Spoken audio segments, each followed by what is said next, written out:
नमस्कार, मैं डॉक्टर सुनीता मिश्रा, सहायक प्राध्यापक राजनीति विज्ञान, शासकीय महाविद्यालय कुर्सीपार भिलाई। मैं आपको आज सेकंड सेमेस्टर में प्लेटो के विचारों की चर्चा करूंगी। प्लेटो का जन्म 427 ईसा पूर्व एथेंस में हुआ था। प्लेटो की जो रचनाएं हैं वो 3 थी। पहला, जिसे कि शिक्षा ग्रंथ भी कहा जाता है, और रिपब्लिक भी। तो पहली शिक्षा उसकी रचना थी द रिपब्लिक, दूसरा द स्टेटमेंट, और तीसरी थी लॉज। उसने और भी विषयों में अपनी रचनाएं लिखी, मगर राजनीति विज्ञान में इन्हीं 3-4 रचनाओं पर ही सारा उसका शिक्षा ग्रंथ, न्याय सिद्धांत, साम्यवाद, आदर्श राज्य और उप आदर्श राज्य की चर्चा की गई है। प्लेटो की जो अध्ययन पद्धति थी उस पर सबसे ज़्यादा प्रभाव सुकरात का पड़ा था। सुकरात एक बहुत बड़ा दार्शनिक था और राजनीति विज्ञान और राजनीति शास्त्र में उसका एक अपना अलग महत्व है। अभी मैं उसकी चर्चा ना करके मैं प्लेटो पर बात कर रही हूँ। तो प्लेटो पर सुकरात का सबसे ज़्यादा प्रभाव पड़ा और प्लेटो ने उसी प्रभाव के आधार पर शिक्षा, अपनी जो अध्ययन पद्धति, उसकी जो मेथोडोलॉजी है, जिसमें उसने अपने सारे ग्रंथों की चर्चा की है, तो उसमें उसने सुकरात की ही शैली का, उसी अध्ययन पद्धति का प्रयोग किया है, जिसमें उसने 2 तरह की पद्धतियों का प्रयोग किया जो सुकरात ने भी किया था। संवाद शैली और दूसरा दृश्यांत शैली। संवाद शैली जिसमें कि वो सामान्य, जैसे हम और आप बैठकर चर्चा करते हैं, उसी प्रकार की चर्चा की वो बात करता है। दूसरी पद्धति की जब वो बात करता है जिसमें दृश्यांत पद्धति है, मतलब देख कर, जान कर उसकी चर्चा करना। जैसे हम एक कमरे की भी चर्चा करें तो इसमें एक खिड़की है, एक दरवाज़ा है, यहाँ पे बैठने की चेयर है। इस प्रकार की जब हम चर्चा करेंगे कि प्लेटो जहाँ रहता था वहाँ एक दरवाज़ा था, एक खिड़की थी, एक ऐसा था, तो वो दृश्य हमारे मानचित्र पर, हमारे दिमाग के मानचित्र पर, मानस पटल पर अंकित हो जाता है। इसी तरह से प्लेटो ने अपनी वैचारिक स्थिति के आधार पर उसके जो विचार थे उसके क्षेत्र को जब उसने बढ़ाया, तो उसने जहाँ वैचारिक क्षेत्र में ज्ञान का सिद्धांत, वास्तविकता का सिद्धांत, साधुता का सिद्धांत, ज्ञान का सिद्धांत मतलब जो हम विषयों से पढ़ते हैं, वास्तविकता जो हमें दिखाई देता है, और तीसरा साधुता जिसमें हम अपने चिंतन के आधार पर मनन करते हैं और सोचते हैं। इन पद्धतियों का, इन विचारों का उसने समावेश किया। प्लेटो की शिक्षा पद्धति पर इन्हीं चीज़ों का, संवाद शैली का, दृश्यांत का और इनका प्रभाव पड़ा।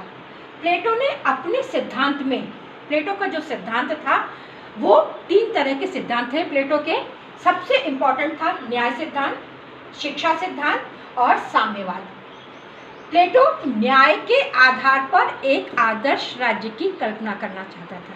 प्लेटो का मानना था कि मनुष्य अपनी आत्मा के द्वारा जो चीज़ सोचता है वो कभी भी गलत नहीं होती और उसके लिए उसको शिक्षित होना आवश्यक है, और शिक्षा के आधार पर ही उसने एक आदर्श राज्य की भी कल्पना की। क्यों कहा जाता है कि किसी भी व्यक्ति का या विचारक का उसके समय और परिस्थिति पर बहुत गहरा प्रभाव पड़ता है, और प्लेटो के ऊपर भी उसके समय और परिस्थिति जो उस समय एथेंस में थी उसका बहुत प्रभाव पड़ा।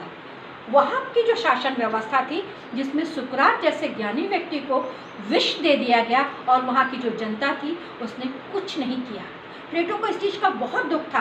प्लेटो को लगा कि अगर ऐसी ही राज्य व्यवस्था है, ऐसा ही राज्य है, तो मुझे इस राज्य में नहीं रहना। और उसने क्या किया, एथेंस छोड़ दिया और वो एथेंस से दूसरे राज्य स्टेगिरा गया। वहाँ पर उसने देखा कि वहाँ की जो शासन पद्धति है उसमें क्या ऐसी चीज़ है जो हमारे यहाँ नहीं है, और उस शिक्षा पद्धति पर उसने स्पार्टा में जाकर उसने उस शिक्षा पद्धति को देखा, सीखा। ऐसा कहा जाता है ना कि आदमी कितना भी पढ़ ले, लिख ले, बड़ा आदमी बन जाए, मगर जब वो कहीं ना कहीं लौटकर अपने ही घर आता है। वही चीज़ प्लेटो के साथ हुई। प्लेटो बहुत भ्रमण किया और भ्रमण करने के पश्चात पुनः एथेंस लौटा और वहाँ पर उसने अपनी एक अकादमी डाली, एक विश्वविद्यालय डाला। वो विश्वविद्यालय जो विश्व का सबसे प्राचीन विश्वविद्यालय है। वहाँ पर उसने अपने ग्रंथों की रचना की। द रिपब्लिक, जिसे शिक्षा शास्त्र का या शिक्षा का ग्रंथ कहा जाता है, यह 8 अध्यायों में है। शिक्षा के बाद उसने दूसरा अपना जो सिद्धांत बनाया था, स्टेटमेंट, जिसमें उसने राज्य व्यवस्था के बारे में चर्चा की। तीसरे में उसने नियम और कानून की व्यवस्था की चर्चा की। तो प्लेटो के विचारों में, प्लेटो के जितने भी चिंतन है, उसमें कहीं ना कहीं शिक्षा दिखाई देती है, और शिक्षा को इसने इतना अधिक महत्व दिया कि एक सामान्य वर्ग जो है, जो उनकी सोच होती है, उस सोच से कहीं वो ऊपर हो गया। इसीलिए प्लेटो को दार्शनिक भी कहा गया कि प्लेटो दर्शन शास्त्री है। क्यों? उसकी जो कल्पना थी आदर्श राज्य की, वो एक सामान्य सोच से कहीं बहुत अधिक थी। वो एक राज्य को 3 वर्गों में बांट देता है। जब 3 वर्गों में बांटता है तो पहले वर्ग में वो उन व्यक्तियों को रखता है जो कृषक वर्ग से संबंधित है। दर्शन में जब हम बात करते हैं तो वो वर्ग जो है उसमें लालसा भरी हुई, उसमें इच्छाएं भरी हुई हैं। और दूसरा वर्ग जो है जिसमें संयम है, शक्ति है, और उसको उसने सैन्य वर्ग का नाम दिया। और तीसरा वर्ग जो था जिसमें बुद्धि है, ज्ञान है, विवेक है, उसको उसने प्रशासक वर्ग का नाम दिया। प्लेटो की जो शिक्षा थी, प्लेटो ने जो शिक्षा का सिद्धांत अपनाया, अगर वो वास्तव में कहीं हमारे राज्य व्यवस्था में लागू किया जाता, संचालित किया जाता, तो वो राज्य स्वप्नलोकी आदर्श राज्य न होकर वास्तविकता का स्वर्ग होता। इसलिए प्लेटो के सिद्धांत को, प्लेटो के आदर्श राज्य को कभी कभी हम स्वप्नलोकी आदर्श राज्य कहते हैं, जो सिर्फ सपने में ही अच्छा लगता है, वास्तविकता से कहीं दूर था। क्यों था दूर? इसलिए कि प्लेटो ने राज्य का वर्गीकरण किस आधार पर किया। प्लेटो ने राज्य को 3 वर्गों में कैसे बांटा, किसको कृषक कहा, किसको सैन्य वर्ग में रखा, किसको प्रशासक वर्ग में रखा। तो उसने कहा कि उसने अपनी शिक्षा व्यवस्था में 2 तरह की बातों की चर्चा की, 2 तरह की व्यवस्था की। और वो 2 व्यवस्था ऐसी थी कि उसने एथेंस की भी शिक्षा को ग्रहण किया और स्पार्टा की शिक्षा का भी उसमें मिलान किया। शिक्षा पद्धति में जब पाठ्यक्रम में वो बात करता है तो एथेंस की जो शिक्षा थी उसको वो 7 वर्ष में, जन्म से लेकर 7 वर्ष तक जो शिक्षा देता है, उसमें संगीत, व्यायाम, चित्रकला की बात करता है। जब दूसरी शिक्षा की बात होती है तो उसमें वो 14 से 18 वर्ष की उम्र में, जन्म से 7 वर्ष और 14 से 18 वर्ष की जो शिक्षा है, उसमें उसे भाषण, राजनीति की बातें, डिप्लोमेसी की बातें, शौर्य की बातें, साहस की बातें, देशभक्ति की बातों की चर्चा करता है। और जब वो 18 से 20 वर्ष का हो जाता है तो उसे सैन्य शिक्षा देकर देश के प्रति एक जिम्मेदार नागरिक या सैनिक बनाया जाता है। यही दूसरी तरफ स्पार्टा में प्रारंभ से ही, मतलब जब से बच्चा तैयार होता है स्कूल जाने के लिए, प्रारंभ से ही लड़कों को सैन्य शिक्षा दी जाती है और लड़कियों को शारीरिक व्यायाम की शिक्षा दी जाती है, जिससे कि वो स्वस्थ रहकर एक अच्छे राज्य का निर्माण कर सके। प्लेटो की शिक्षा का आधार क्या था? तो प्लेटो की शिक्षा का आधार 2 तरह का दिखाई देता है। पीजी के स्टूडेंट्स को ये चीज़ मालूम होनी चाहिए कि प्लेटो की जो शिक्षा का बेस था, जो राज्य का वर्गीकरण करता है, वो किन आधारों पर करता है। तो शिक्षा का आधार 2 उसमें बटा हुआ था। पहला मनोवैज्ञानिक आधार, दूसरा दार्शनिक आधार।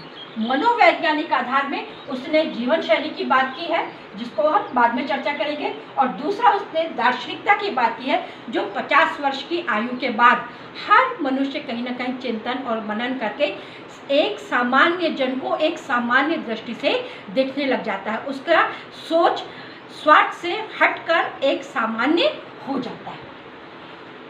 प्लेटो की शिक्षा का स्वरूप क्या था? तो बोलता है कि उसका स्वरूप था कि राज्य में अनिवार्य शिक्षा हो, दूसरा उत्पादक वर्ग और कृषक वर्ग जो हैं उनकी कहीं प्रकार की उपेक्षा ना हो, तीसरा शिक्षा का मनोवैज्ञानिक आधार हो, मतलब लोग उस चीज को मन से स्वीकार करें, चौथा स्त्री शिक्षा को वो इम्पोर्टेंस देता है कि उनसे जन्मी संतानें एक उच्च श्रेणी के शासक बने। अब प्लेटो के सिद्धांत की जहाँ मैंने बात की थी कि प्लेटो का जो पूरा सिद्धांत है वो 3 वर्गों में बटा हुआ है, न्याय, शिक्षा और साम्यवाद। प्लेटो का राज्य का वर्गीकरण कैसे हुआ? पहला वर्ग जो है इसका, ये पहला वर्ग, इसमें कृषक वर्ग आएंगे। दर्शन के आधार पर जब बात करेंगे तो इसमें एक लालसा वर्ग है जिसमें वासना भरी हुई है। दूसरा वर्ग है जो सैन्य वर्ग है, इस सैन्य वर्ग में शक्ति है जो राज्य की, पूरे राज्य की सुरक्षा करेगा। और तीसरा वर्ग है प्रशासक वर्ग है जो राज्य की व्यवस्था का संचालन करेगा।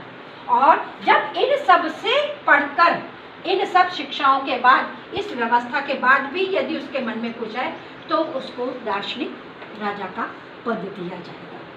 प्लेटो ने अपनी शिक्षा को इस प्रकार से बांटा है, जन्म से उसने शिक्षा को 2 वर्गों में बांट दिया है। वो उसने स्पार्टा की शिक्षा को भी लिया था इसमें, तो उसने शिक्षा को 2 भागों में बांटा है, प्रारंभिक शिक्षा और उच्च शिक्षा। प्रारंभिक शिक्षा जन्म से लेकर उसने 6 वर्ष तक की रखी है, जिसमें बच्चा स्वयं हाथ पैर चलाता है, हंसता है, बोलता है, लोगों को पहचानने की कोशिश करता है, संगीत सुनता है और इस प्रकार की कार्य करता है, चित्रकला वगैरह करता है। 6 से 18 वर्ष की उसकी आयु है, जिसमें वो बहुत सारी देशभक्ति, साहित्य, कहानियाँ, इन चीज़ों की चर्चा करता है। 18 से 20 वर्ष में वो घुड़सवारी, सैन्य व्यवस्था की चर्चा करता है। उच्च शिक्षा में 20 से 30 वर्ष, 30 से 35 वर्ष, 35 से 15 वर्ष उसको और दिए जाते हैं, जिसमें कि वो अपने व्यक्तिगत व्यवहारिक शिक्षा के आधार पर एक नए राज्य की स्थापना करने की कोशिश करता है। आज इतना ही। नेक्स्ट क्लास में मैं आपको प्लेटो के राज्य का आधार एवं दार्शनिक राजा की चर्चा करूँगी। धन्यवाद।